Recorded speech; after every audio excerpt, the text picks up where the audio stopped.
Gwalior high court में बाबा साहब की प्रतिमा लगनी थी, लेकिन दो वकीलों ने जमकर विरोध किया। असल में दो वकील नहीं थे, एक दूसरी विचारधारा के लोगों ने संविधान निर्माता बाबा साहब की मूर्ति का इसलिए विरोध किया था कि अगर बाबा साहब की मूर्ति ग्वालियर हाईकोर्ट के खंडपीठ में लग जाएगी तो बाबा साहब की मूर्ति के साथ साथ उन्हें संविधान को पूर्ण रूप से लागू करना पड़ेगा। गौरव व्यास और अनिल मिश्रा जिस तरीके से एक नैरेटिव सेट करने का माहौल बना रहे हैं कि बीएन राव संविधान निर्माता थे, सोशल मीडिया पर भी इसकी बहस देखने के लिए मिलती है, लेकिन असल में ये साफ तौर पर हो गया है कि इतिहास के साथ छेड़खानी करना एक विशेष वर्ग के लोगों का एक पुराना इतिहास रहा है। चाहे नालंदा के इतिहास की बात करें, चाहे बहुजन महापुरुषों के इतिहास की बात करें, सोचिए बाबा साहब की प्रतिमा का विरोध करने वाले ये वही लोग हैं जो फूले मूवी का विरोध कर रहे थे। असल में फूले मूवी से किन लोगों को दिक्कत हो सकती है? फूले मूवी में तो सिर्फ महिला सशक्तिकरण की बात कही है,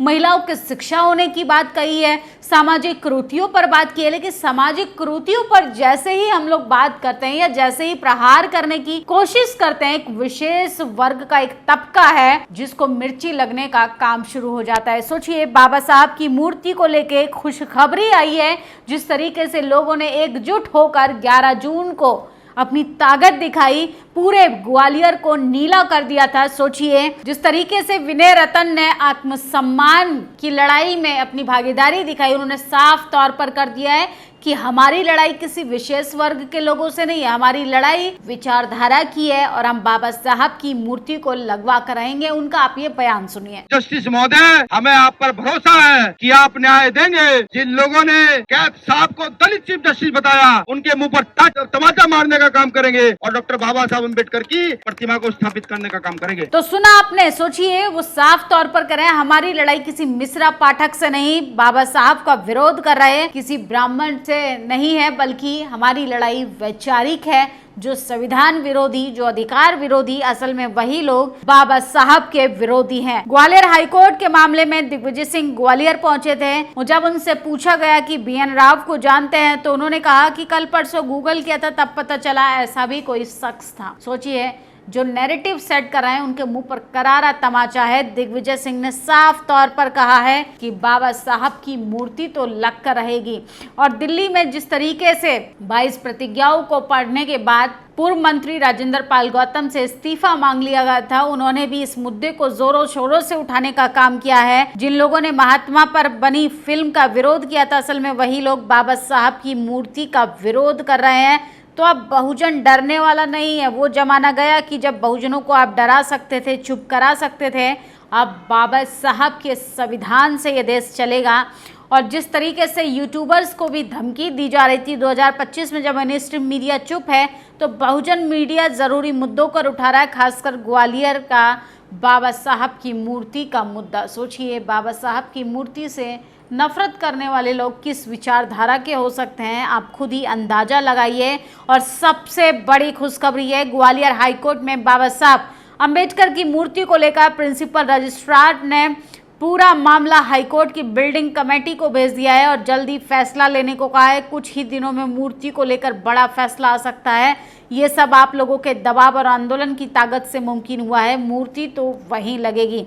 और चंद्रशेखर आजाद ने भी एक बड़ा ट्वीट कर लोगों को जानकारी दी है। असल में ये लड़ाई वैचारिक है, ये लड़ाई अब सम्मान की है, ये लड़ाई अब आत्मसम्मान के साथ साथ बहुजन महापुरुषों के वर्चस्व को बचाने की है। मध्य प्रदेश उच्च न्यायालय ग्वालियर खंडपीठ में भारतीय संविधान के निर्माता, आधुनिक भारत के शिल्पकार, शोषित वंचितों और महिलाओं के मुक्तिदाता, ज्ञान के प्रतीक, विश्व रत्न परम पूज्य बाबा साहब डॉक्टर अम्बेडकर की प्रतिमा स्थापित करने का अनुरोध अम्बेडकर अभिवक्ताओं द्वारा किया गया। 19 मार्च 2025 को मध्य प्रदेश के न्यायालय में माननीय मुख्य न्यायाधीश ने इस अनुरोध को स्वीकृति प्रदान की थी। न्यायालय के अभिलेख में दर्ज है, बाबा साहब की प्रतिमा स्थापना को रोकने के लिए जातिवादी तत्वों ने हर संभव प्रयास किया। इसके पश्चात 26 मार्च 2025 को माननीय मुख्य न्यायाधीश ने एक आदेश पारित किया। यदि कुछ अभिवक्ता इसका विरोध करते हैं तो इसे नजरअंदाज किया जाए और भारत के सर्वोच्च न्यायालय यानी सुप्रीम कोर्ट में बाबा साहब की मूर्ति है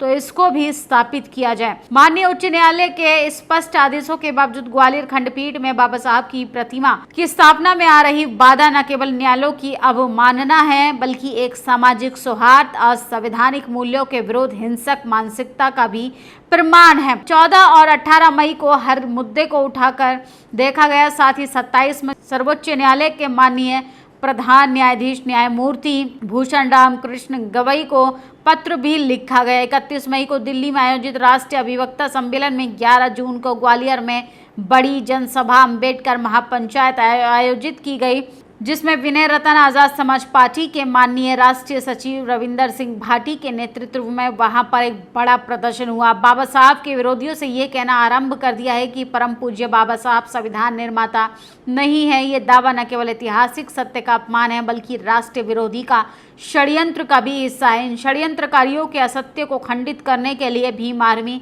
आजाद समाज पार्टी मध्य प्रदेश के प्रत्येक गांव गली गली जाकर बाबा साहब के सम्मान में जागरूकता यात्राएं निकालेगी। परम पूज्य बाबा साहब के मान सम्मान से कोई भी खिलवाड़ बर्दाश्त नहीं किया जाएगा। बाबा साहब का अपमान नहीं सहेंगे। तो चंद्रशेखर आजाद ने बड़ा ट्वीट किया है और सोचिए, जिस तरीके से ग्वालियर में बाबा साहब का विरोध गौरव व्यास और अनिल मिश्रा के द्वारा किया जा रहा था, असल में ये तमाम लोग अब खोखले साबित होते जा रहे हैं। इनका भंडाफोड़ होता जा रहा है और ये वही लोग हैं जो नहीं चाहते हैं कि बहुजन भी आत्मसम्मान के साथ जी पाए।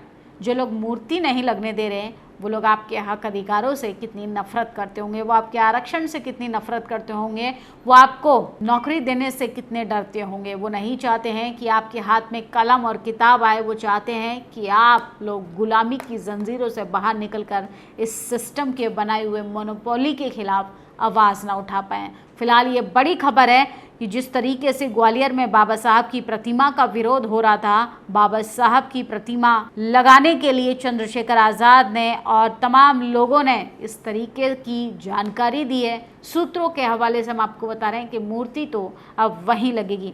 और ग्वालियर में लगने वाली डॉक्टर अम्बेडकर की प्रतिमा की विरोध करने वाले वकील गौरव व्यास आरएसएस व बीजेपी का एजेंट है और ये पहले से ही झगड़ालू प्रवृत्ति का है। तो कुछ वीडियोस गौरव व्यास के सोशल मीडिया पर आप देख सकते हैं कि किस तरीके से ये झगड़ालू प्रवृत्ति के लोग संविधान निर्माता को भी दरकिनार कर रहे हैं। आपकी क्या प्रतिक्रिया कमेंट बॉक्स में जरूर बताइएगा। शुक्रिया। नेशनल दस्तक की आपसे गुजारिश है कि अगर इसको बचाना चाहते हैं तो नेशनल दस्तक को सब्सक्राइब करने के लिए रेड कलर के सब्सक्राइब बटन को दबाएं, फिर बेल आइकन की घंटी दबाएं। नेशनल दस्तक को बचाने के लिए बहुत जरूरी है कि हर खबर को शेयर करें, लाइक करें, कमेंट जरूर करें।